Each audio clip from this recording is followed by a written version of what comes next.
This podcast is brought to you by the IIEA, sharing ideas, shaping policy.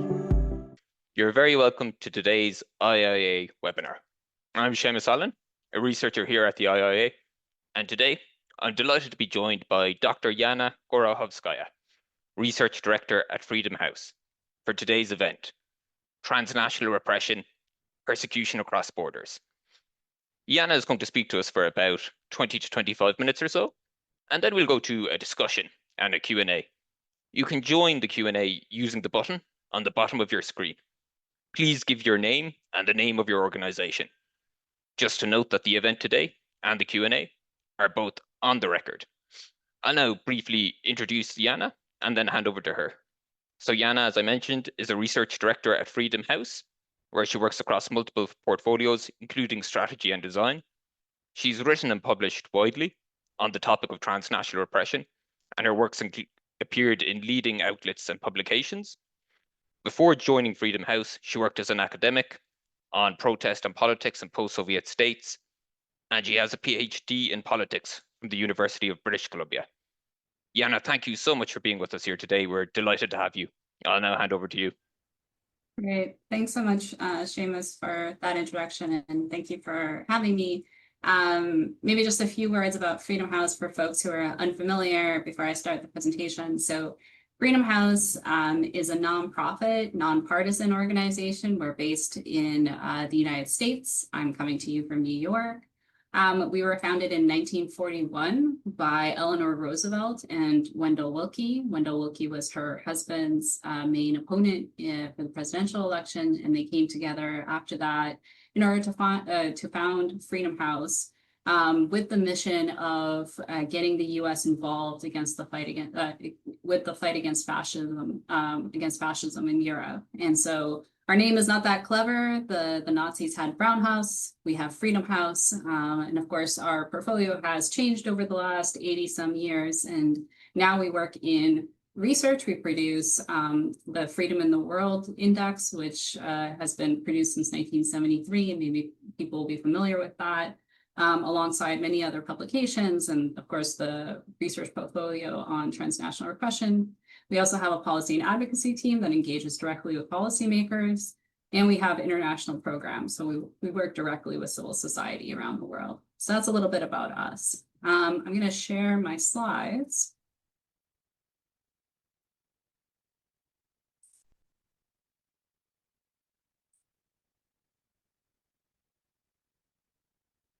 Okay. So in this short presentation, I'm going to introduce and define transnational repression and discuss how it manifests around the world, who it impacts, and how governments are responding. And then I'm happy to take questions and have a further discussion about any policy or incidents that people may be interested in. To maybe step back a little bit, because I know that for many people, transnational repression is an unfamiliar term, so just to define it. This is a global phenomenon and is actually quite old and unfortunately fairly common. And by what we mean by transnational repression is a set of physical and digital tactics used by governments to reach across borders to silence dissent among their exiles and diasporas. And for as long as there have been authoritarian regimes, they have tried to coerce, intimidate, and harm people who speak out against them, even across borders.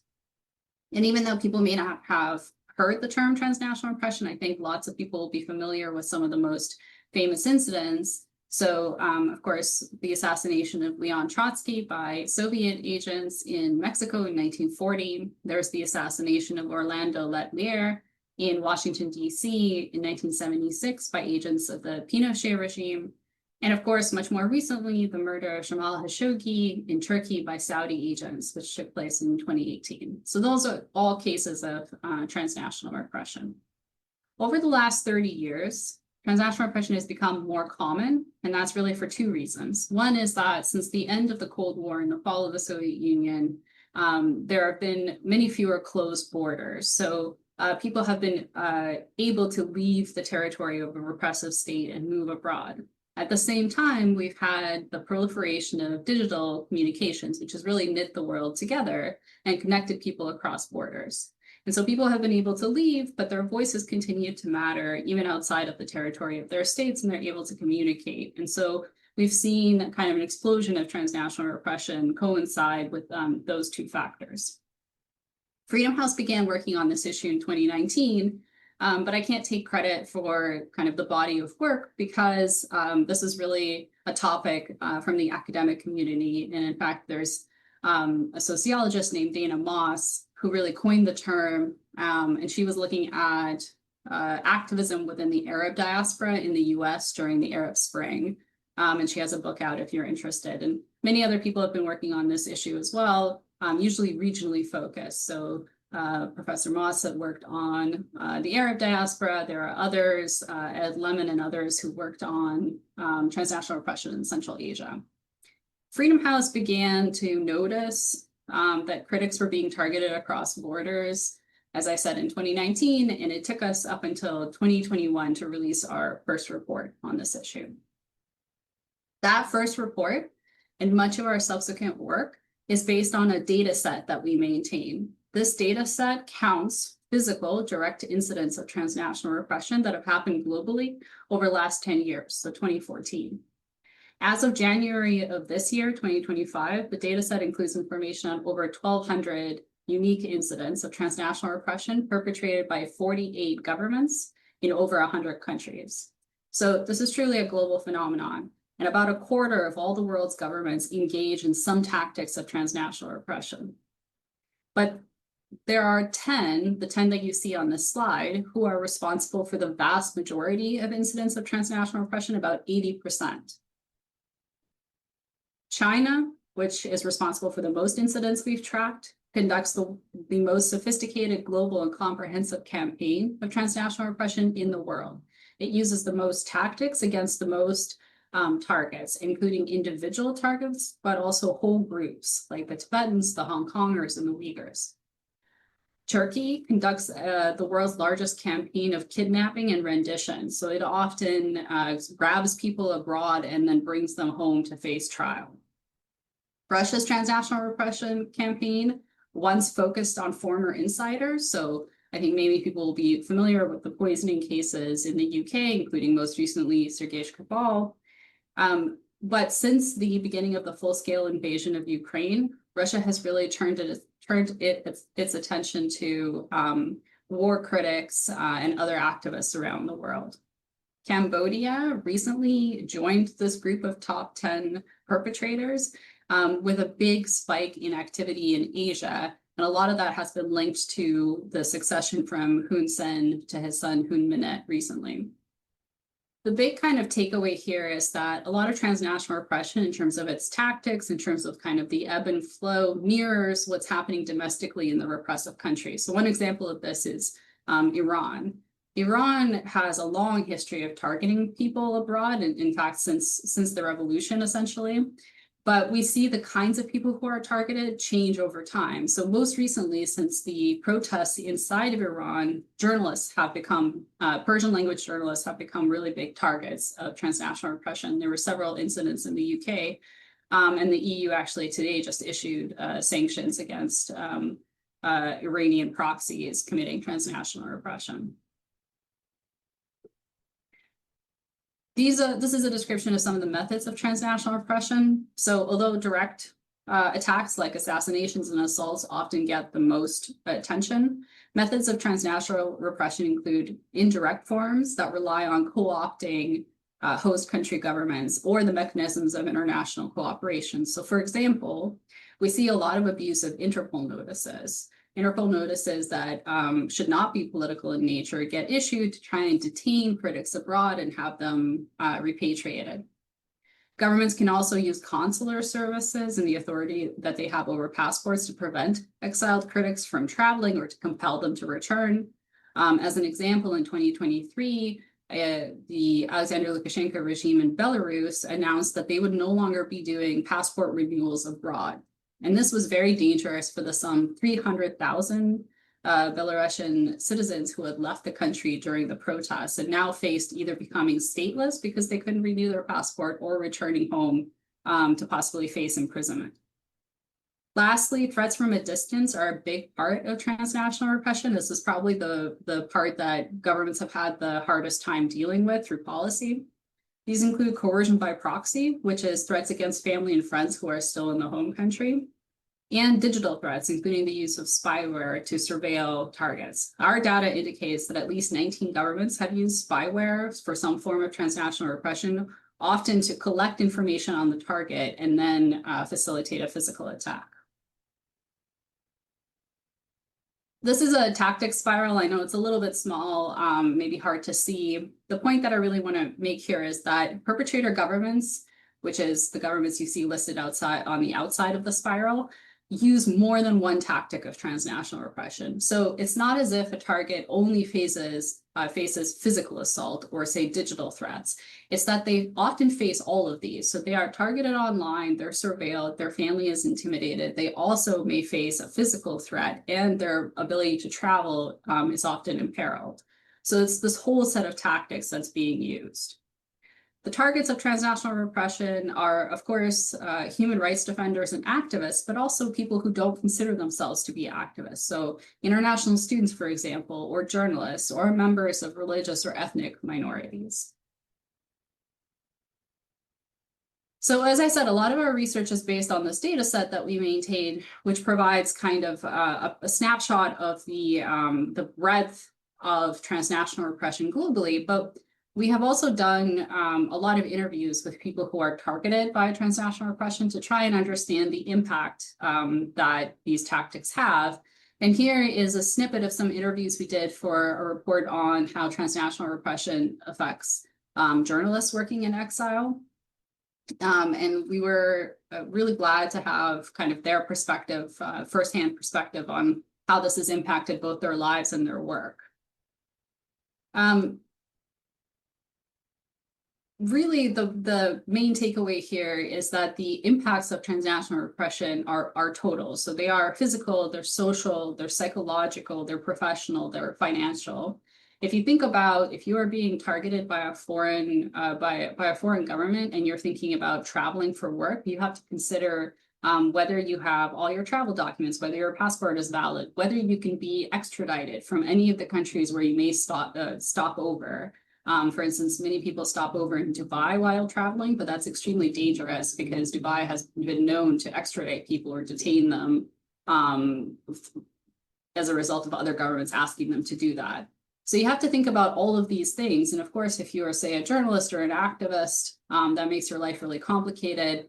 The fact that people's phones are often breached means they have to spend a lot of their money on digital security, which is a really kind of a David Goliath battle because you don't have the same resources as a state and you can't possibly protect yourself from all forms of commercially available spyware.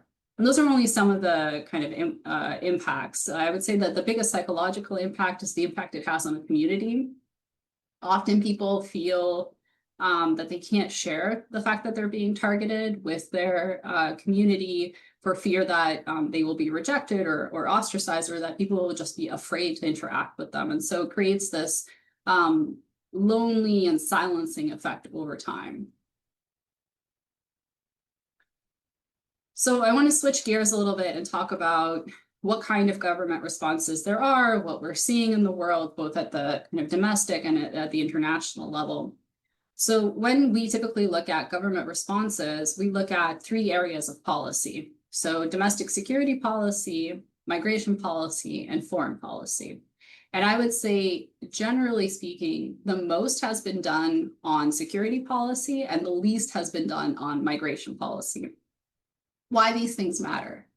So domestic security policy responses matter because often these things are criminal. So you need high awareness among law enforcement, among the intelligence agencies in order for them to protect you, but also to impose some form of accountability, whether that's arrests or prosecutions. At the foreign policy level, you also want accountability. So what you want to see are sanctions, visa bans, persona non grata designations for embassies and diplomatic staff that engage in transnational repression. And a lot of those mechanisms, unlike the security policy, those already exist for many states. So governments already have access to sanctions and visa bans, and we see those being used as well.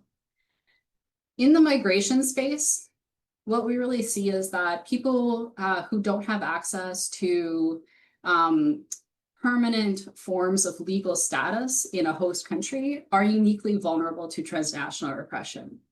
When people are afraid to go to the police because they're afraid that something will happen to their immigration status, or they just lack sort of citizenship or permanent residency in their host country, they may not feel like they have the right to the full spectrum of rights that others have in that country.